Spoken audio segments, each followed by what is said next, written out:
Queridos amigos e amigas, novo dia, nova semana de atividades e compromissos, né? A semana sempre inicia no domingo. Vejam, nós começamos o dia com domingo, o dia de santificar, o dia de agradecer. E depois então continuamos a semana com as atividades, os compromissos, estudo. Isso é muito significativo, ter esse dinamismo, este gosto, este querer, né, abraçar a vida. Por isso, alegres por estarmos juntos com o nosso rezando com a palavra de Deus, iniciemos em nome do Pai, do Filho e do Espírito Santo. Amém.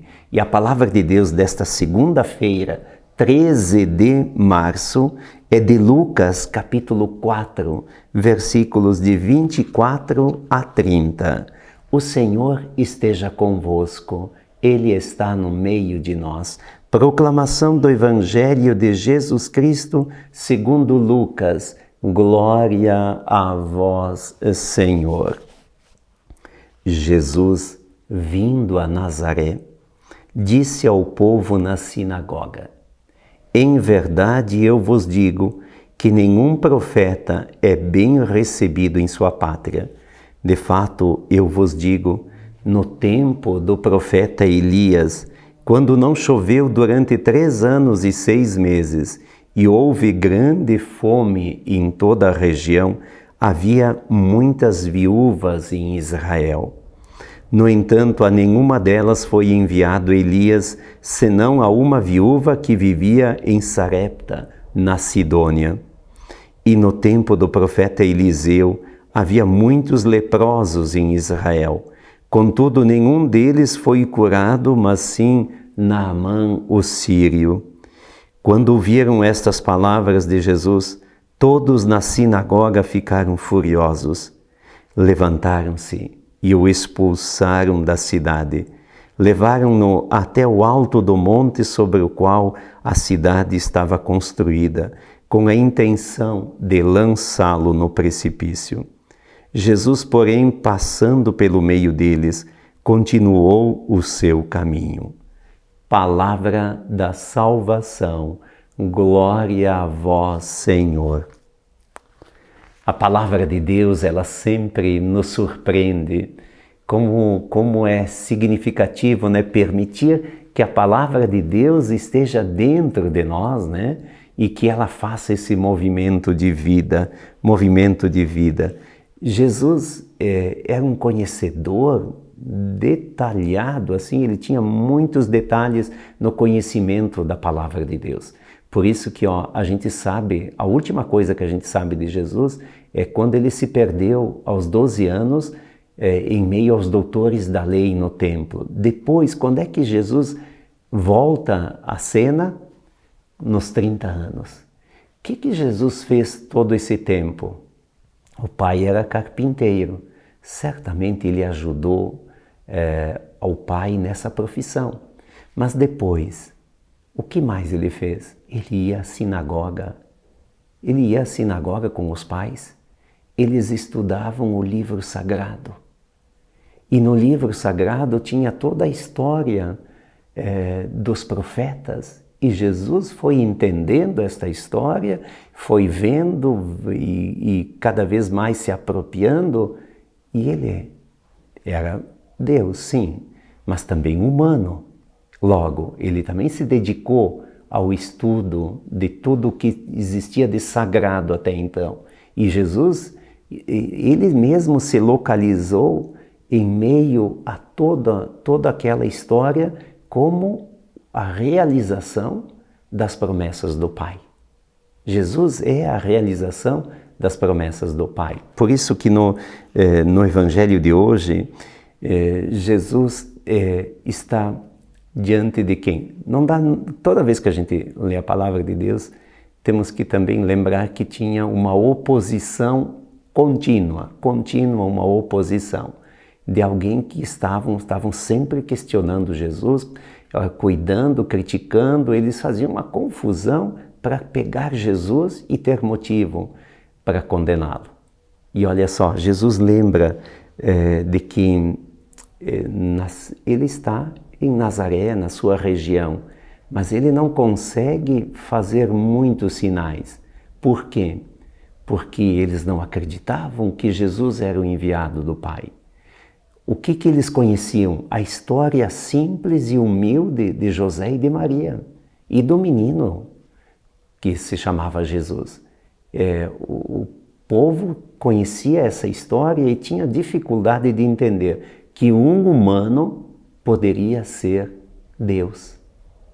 Por isso que Jesus pega fatos antigos. Olha, ele diz, no tempo do profeta Elias, quando não choveu durante 3 anos e 6 meses e houve grande fome em toda a região, havia muitas viúvas em Israel.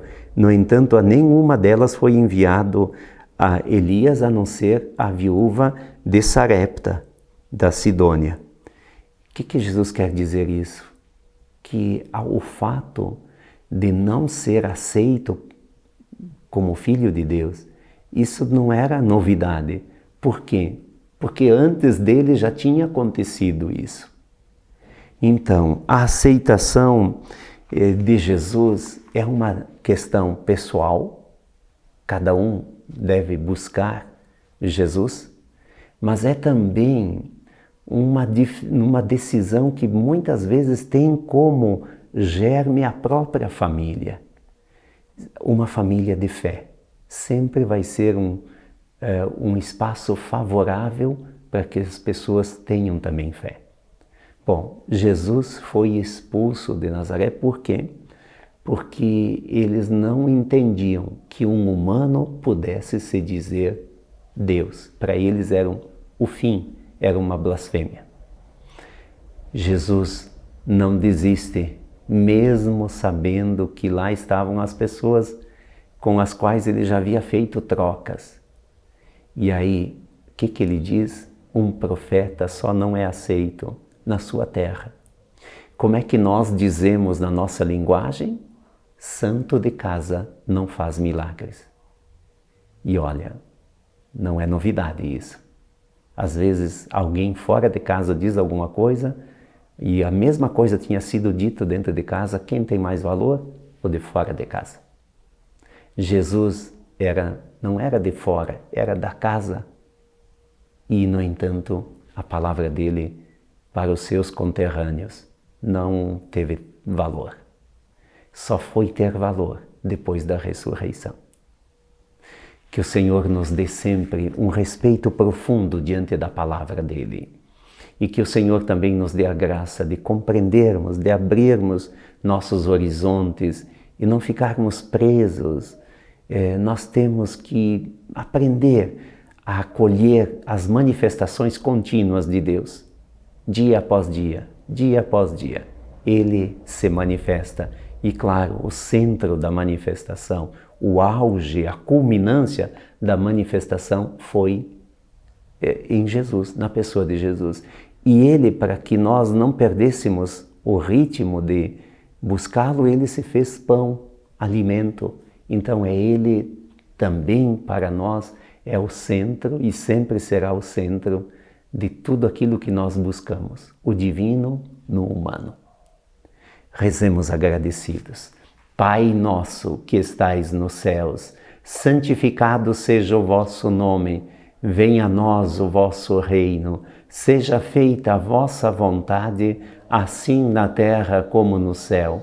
O pão nosso de cada dia nos dai hoje, perdoai-nos as nossas ofensas, assim como nós perdoamos a quem nos tem ofendido, e não nos deixeis cair em tentação, mas livrai-nos do mal. Amém. Que o Senhor cuide, proteja, nos guarde. Ele é a palavra viva. Ele é o nosso profeta. Não profeta por profeta. Ele é o nosso Salvador.